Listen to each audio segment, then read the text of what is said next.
ব্যালকনিটা just দেখো।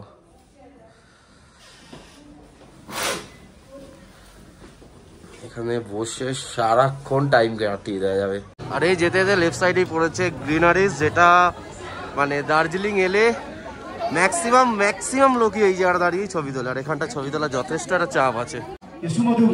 পূর্ব মেদিনীপুরের হাতের কাজ, ঝাড়খণ্ডের শাড়ি, বিহারের দোকান, এটা মানে বিহারের সব মনে হয় এগুলো ফেমাস আছে, হরিয়ানা, এটা সাউথ 24 পরগনা। এই চায়ের দোকানে এসেছি। এই চায়ের দোকানটা, এখানে অনেক কটাই চায়ের দোকান আছে। চায়ের দোকানটায় আসার কারণ হলো এখানটায় তুমি যে চাটা পছন্দ করবে সেটা তোমাকে এই দেখো লাইভ বানানো চলছে এই জায়গাটায়। আমরা এখন মেল রোড দিয়ে নিচের দিকে নামছি, মানে আমাদের গাড়ি যেখানে আছি, জানি না গাড়ি যেখানে আছে আর কি, গাড়ি ঠিকঠাক আছে কিনা সেটাই বুঝতে পারছি না। আমরা তো রেখে চলে এসেছি আর এই গ্রিনারিসের সামনে দিয়ে যাচ্ছি। আর কি সুন্দর লাগছে দেখো মেল রোডটা। Good afternoon from Darjeeling. আর দার্জিলিং আমরা আজকেই ঢুকেছি, আজকে বলতে একটু আগেই জাস্ট ঢুকেছি। একদিন স্টে করব আর দার্জিলিং এ কিছু সময় কাটাবো, সেগুলো তোমাদের সাথে শেয়ার করে নেবো।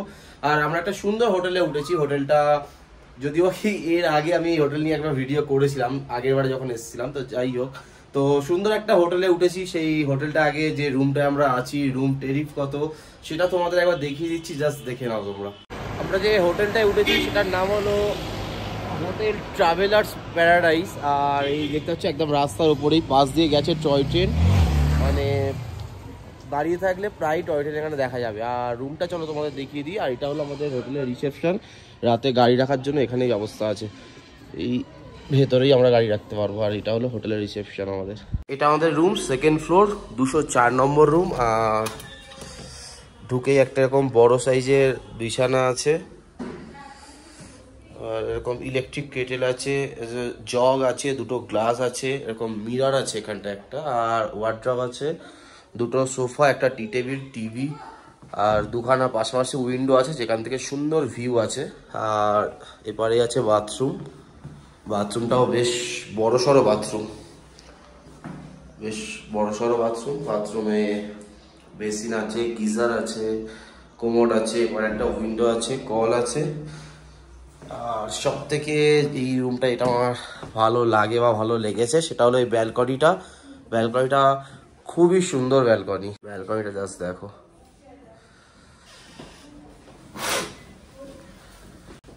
এখানে বসে সারাক্ষণ টাইম কাটিয়ে দেওয়া যাবে, জাস্ট কি সুন্দর ভিউ দেখো। রুমটা তো তোমরা দেখলে। আর এই রুমের আমাদের ভাড়া নিয়েছে 1700 টাকা করে নিয়েছে, 1700 টাকা করে নয়, 1700 টাকা নিয়েছে মানে টোটাল রুমটা। এখানে কোনো ফুডিং লজিং এর ব্যাপার নেই, শুধু লজিং মানে শুধু থাকার জন্যই 1700 টাকা নিচ্ছে। আর এখানটা এদের রেস্টুরেন্টও আছে, রেস্টুরেন্টের খাবার আমি রাতে ট্রাই করব, তখন বলতে পারবো রেস্টুরেন্টের খাবার কিরকম। আর এখান থেকে মেল রোডের ডিস্টেন্স হলো 1 কিলোমিটার, 1.1 কিলোমিটার।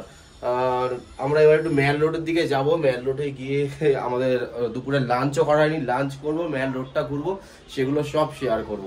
আর একদম ব্যালকনির সোজাসুজি ঠিক এই জায়গাটাতে কাঞ্চনজঙ্ঘাটা দেখা যায়, কিন্তু আজকে তো পুরো প্রচুর মেঘ, কোনো কাঞ্চনজঙ্ঘা ওই জন্য দেখাই নেই।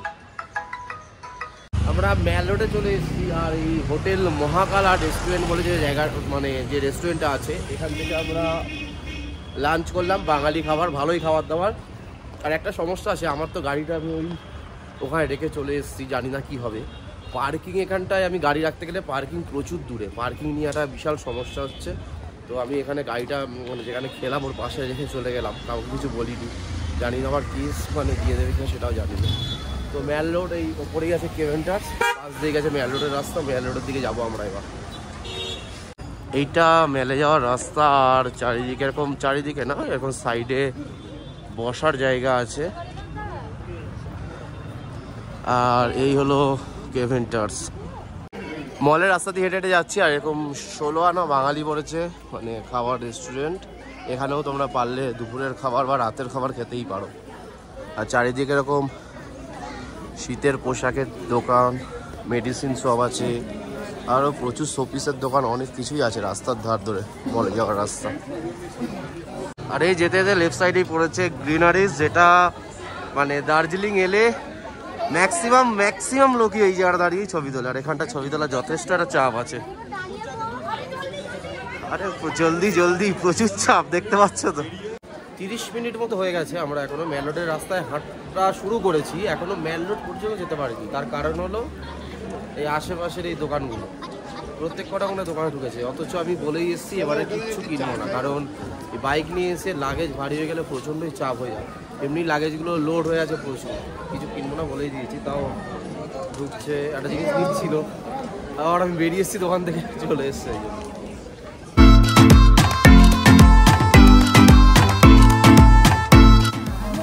মেন রোডে কোনো একটা অনুষ্ঠান হচ্ছে, গেট সুন্দরভাবে বেতের ঝুড়ি বাঁশের চেরা দিয়ে সাজানো একটা গেট, আর সুন্দর কোনো অনুষ্ঠান হচ্ছে দেখাই যাচ্ছে।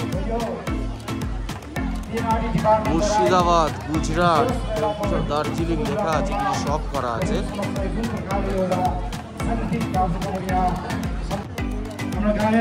মুর্শিদাবাদের সব হাতের কাজ এখানে বিক্রি হচ্ছে, এখানে হচ্ছে গুজরাটের, আর এখানে হচ্ছে এটা সরস মেলা, এটা 7 নম্বর বছর, 7th সরস মেলা দার্জিলিং।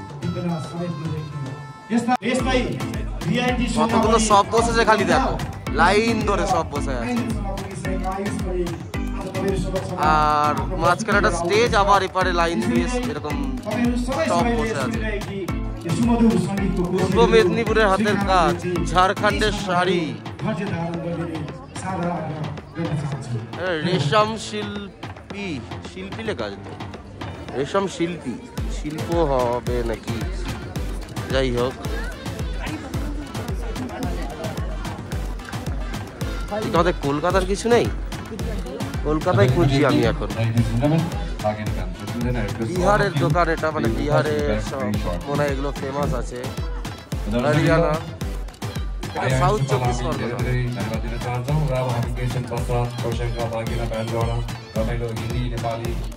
জানি না সাউথ 24 পরগনা, এটা নর্থ 24 পরগনা। উত্তর দিনাজপুর, पश्चिम Midnapore, Gujarat, Hooghly, Coochbehar, last at last Kashmir.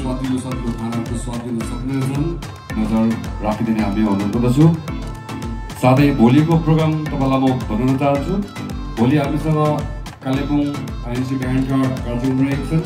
साथसाथै सबैले जित्नु भएको कमिटियन नेपाली कमिटियन এরপরেও আছে প্রচুর দোকান।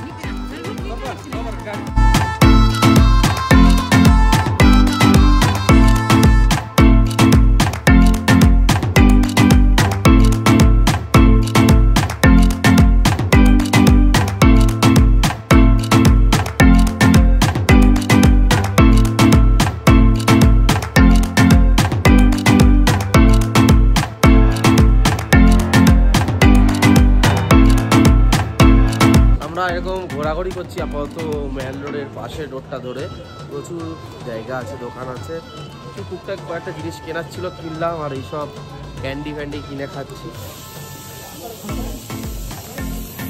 এগুলো খাচ্ছি, এইভাবে টাইম পাস করছি। একদিনের জন্য এসছি না, একদিনের জন্য এসছি, একটু টাইম কাটতেই হবে। আমরা এখান থেকে কেক নিয়েছি, রাত্রিবেলা ডিনার করার পরে খাবো বলে। একটু ব্ল্যাক ফরেস্ট নিয়েছি, ব্রাউনি নিয়েছি, আর চকোলাভা। এই নিয়ে 20টা দোকানে ঢুকেছে, 20টা দোকানে দাম জিজ্ঞাসা করেছে, 20টা দোকান থেকে পালিয়েছে। তারপর শেষমেশ ক্যামেরা অন করেছি, হাতে ধরেছে, বলছে এগুলো নিয়েছি দেখিয়ে দাও। যাই হোক, 3-4টে মতো সোয়েটার নেওয়া হলো, আর একটা জিনিস কয়েকটা বাঙালি ওয়ারিং করছিল, ঠিক আছে, মানে হেসে হেসে জাস্ট পেতে ব্যথা হয়ে গেছে, দোকানদার দেবে না, সেই নিয়ে গেল ওই টাকাটাতে। আর আরেকটা মজার ঘটনা, বিভৎস ঠান্ডা এখানটা।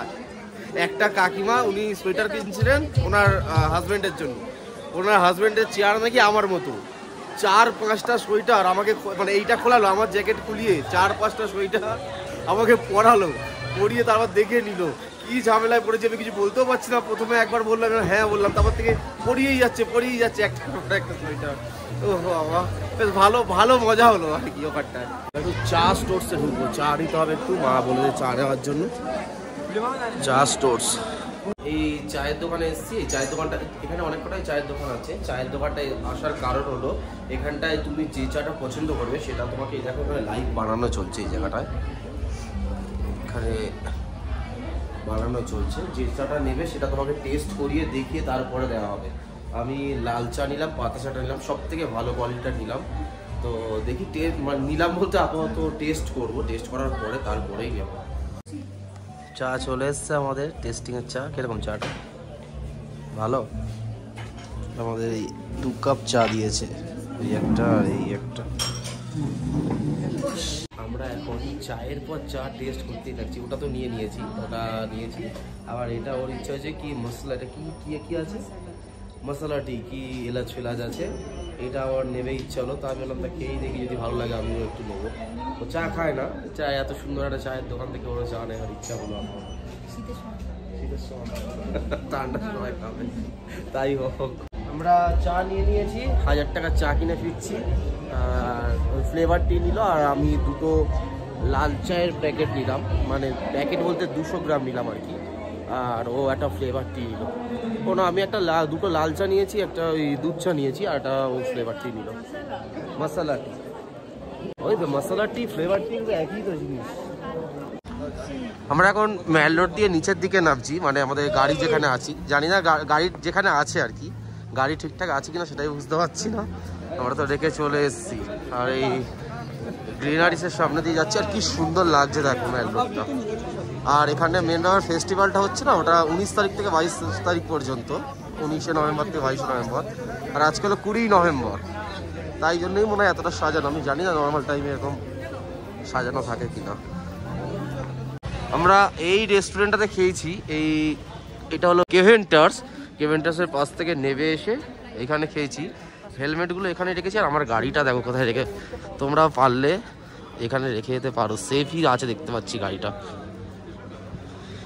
এই যে আমার গাড়িটা এই রাখা আছে, কেউ দেখার আগে চুপি নিয়ে পালাতে হবে। Good morning everyone, good morning from Darjeeling. আর কালকের মেল থেকে ফেরার পরে কিছু আর ভিডিও করা হয়নি, কারণ ওর প্রচণ্ড মাথা যন্ত্রণা করছিল। এই দুটো ধারে মানে প্রচণ্ড যন্ত্রণা করছিল, সম্ভবত ডিহাইড্রেশনের কারণেই হতে পারে হয়তো। তো আর ওই জন্য কোনো ডিনারের বা কোনো ভিডিও করা হয়নি। একেবারে সকালবেলা একটা মানে ঘুম থেকে উঠে সবাই ফ্রেশ হয়ে ভিডিওটা আমি শেষ করতে এসেছি, কারণ দার্জিলিংয়ে আমি একদিনের জন্য এসেছিলাম, আজকে বেরিয়ে যাব আমি। ওই জন্য দার্জিলিংয়ের কোনো সাইট সিন করিনি, জাস্ট ম্যাল রোড নিয়ে একটা ছোট্ট করে ভিডিও তোমাদের সাথে শেয়ার করে নিলাম। আর দার্জিলিং শহরটা এখান থেকে, এই যে হোটেলটা থেকে কত সুন্দর দেখতে লাগছে একবার দেখো, পুরো একটা 180 ডিগ্রি ভিউ পাওয়া যাচ্ছে, সুন্দর একটা ভিউ। আর আকাশ পরিষ্কার, বাট কাঞ্চনজঙ্ঘা যে এদিকটা থাকে, এই দিকটা হলো, এখান থেকে পুরো কাঞ্চনজঙ্ঘা ভিউ পাওয়া যায়। এখানটায় পুরো মেঘ হয়ে আছে, ওই জন্য কাঞ্চনজঙ্ঘার কোনো মানে দেখাই আমরা টোটালি ট্রিপে পেলাম না। যাই হোক, এখনও আমরা 2 দিন থাকবো, তো যদি তার মধ্যে কাঞ্চনজঙ্ঘার দর্শন পেয়ে যাই সেটা তো খুবই মানে ভাগ্যের ব্যাপার আর কি। কারণ মানুষ দার্জিলিং আসে বা নর্থ বেঙ্গলের এই সব জায়গাগুলো আসে, সব কিছুর সাথে একটা সবাই আশা থাকে যে কাঞ্চনজঙ্ঘা দেখবো। আর আমরা প্রত্যেকবারে দেখতে পেয়েছি, কিন্তু এবারে আমরা একবারের জন্য একটুখানির জন্য কাঞ্চনজঙ্ঘা দেখতে পাইনি। এত সুন্দর একটা হোটেলে উঠেছি, এত সুন্দর একটা ভিউ চারিদিকে, এত সুন্দর একটা হোটেলে উঠেছি। আর এই হোটেলটার নাম হলো হোটেল ট্রাভেলার্স প্যারাডাইস, দেখতেই পাচ্ছ। আমি দিয়ে দেবো ডেসক্রিপশনে, নাম্বার দিয়ে দেবো। আমি তো রুম তোমাদের ঘুরে দেখিয়েছি। আর রুম রেন্ট মোটামুটি আপ ডাউন করে 1600 থেকে 2200 ভেতরে আপ ডাউন করে। সেটা তোমাদের আগে থেকে কনফার্ম করতে হবে, ফোন করে বুক করতে হবে। এদের কিন্তু অনলাইনে কোনো গোআইবিবো বা মেক মাই ট্রিপ বা ওয়ো হ্যান ত্যান এরকম কোনো সাইডে এদের হোটেল নেই, এদের ডাইরেক্ট কন্ট্যাক্ট নাম্বারেই কন্ট্যাক্ট করতে হবে। তো আর কি, ভিডিওটা যদি ভালো লাগে তাহলে একটা লাইক শেয়ার কমেন্ট করছো, সাবস্ক্রাইব করছো। দেখা হচ্ছে নেক্সট ভিডিও কিন্তু খুব সুন্দর একটা ডেস্টিনেশনে হতে চলেছে আমাদের।